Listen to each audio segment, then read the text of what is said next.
Derrière les sourires de façade affichés sur la photo de famille de la COP24, la conférence annuelle des Nations Unies sur le climat, le constat est moins réjouissant.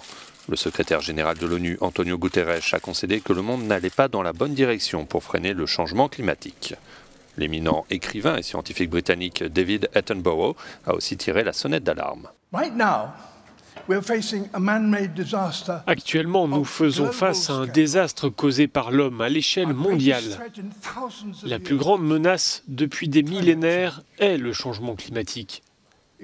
Si nous n'agissons pas, l'effondrement de nos civilisations et l'extinction d'une grande partie de la nature sont proches.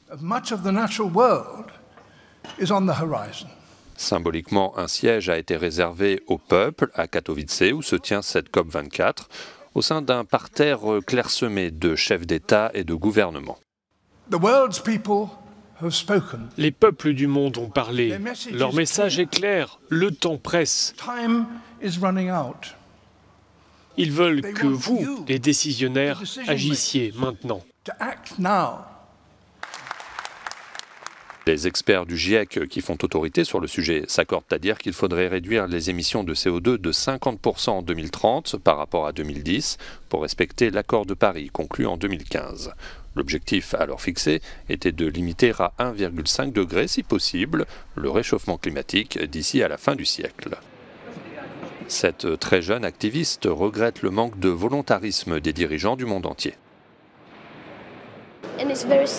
C'est très effrayant de voir que les politiciens n'ont pas conscience de la question la plus importante de notre époque.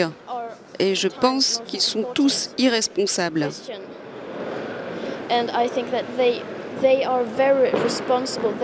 Ils ne réalisent pas le pouvoir qu'ils ont entre leurs mains, à quel point ils pourraient agir. Mais ils ont choisi de ne pas le faire.